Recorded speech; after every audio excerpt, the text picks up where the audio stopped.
Through his publications and scholarly work in the 1980s and 90s, the economist Julian Simon challenged the conventional wisdom and the intellectual position of the anointed, that resources were becoming increasingly scarce and human demand for them ever larger and more threatening to the survival of the planet. The response of the elites to their own prognostication was the endorsement of a for some centrally planned government bent on regulating, rationing, controlling, and suppressing human individuality and agency.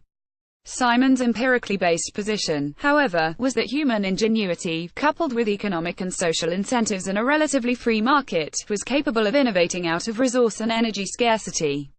To Simon, the ultimate resource is people, especially skilled, spirited, and hopeful young people endowed with liberty, who will exert their wills and imaginations for their own benefit and inevitably benefit the rest of us as well.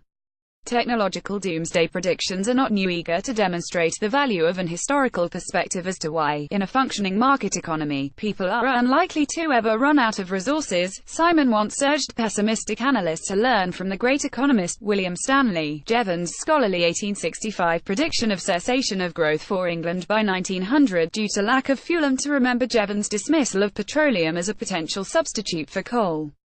Something Simon did not mention was that Jevons further rejected the notion that technological advances would ever deliver acceptable substitutes.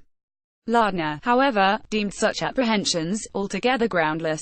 Jevons was especially critical of the professor of astronomy and science writer Dionysius Lardner's statement that long before such a period of time shall have rolled away, other and more powerful mechanical agents will supersede the use of coal. Once the United Kingdom had lost its main agent of industry, Jevons argued, its inhabitants would either sink down into poverty, adopt wholly new habits, or witness an exodus of their youth to better endowed countries like the United States. As is obvious in retrospect, Lardner's optimistic prediction, made in his 1840 treatise on the steam engine, proved prescient. Lardner first described in great detail how revolutionary the new technology was, for it had penetrated the crust of the earth, and drawn from beneath it boundless treasures of mineral wealth, which without its aid, would have been rendered inaccessible. It has drawn up, in measureless quantity, the fuel on which its own life and activity depend. He added that the enormous consumption of coals produced by the application of the steam engine in the arts and manufactures, as well as to railways and navigation, has of late years excited the fears of many as to the possibility of the exhaustion of our coal mines. Lardner, however, deemed such apprehensions altogether groundless, as probable, if not certain progress of improvement and discovery ought not to be overlooked, for, in time, other and more powerful mechanical agents would run on different fuels.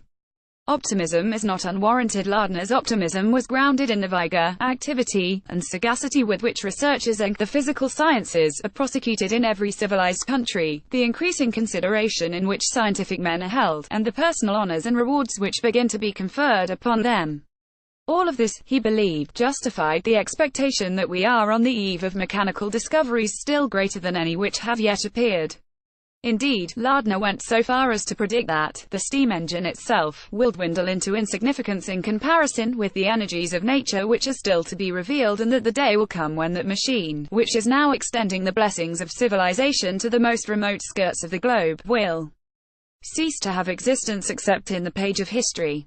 It is refreshing to read Lardner's 1840 insights on technological innovation as a driver for prosperity, and realize that he was inspired to make these predictions of future technologies on the same empirical basis as Simon did when mustering evidence-based opposition to the pessimistic thoughts du jour in the late 20th century. If there is anything that we should try to learn from the history of Jevons and Lardner's rivalry, or, in fact, Julian Simon and Paul Ehrlich's well-documented clash of visions, it is the realization that we are not in a particularly different place when it comes to the gravity of our problems or the challenge of future survival. As French anthropologist Bruno Latour summarized it, to speak of ecology now is to repeat almost word for word what was said in 1970, in 1950, or even in 1855 or in 1760 to protest against the damage inflicted on nature by industrialization. This theme has been looping back and forth since the very beginnings of the Industrial Revolution.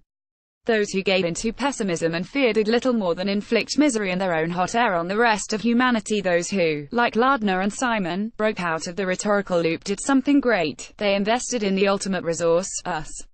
The Competitive Enterprise Institute's Observance of Human Achievement Hour this week celebrates this optimism, as does its annual Julian L. Simon Memorial Award, to be presented this year to acclaimed Peruvian economist and property rights advocate Hernando de Soto.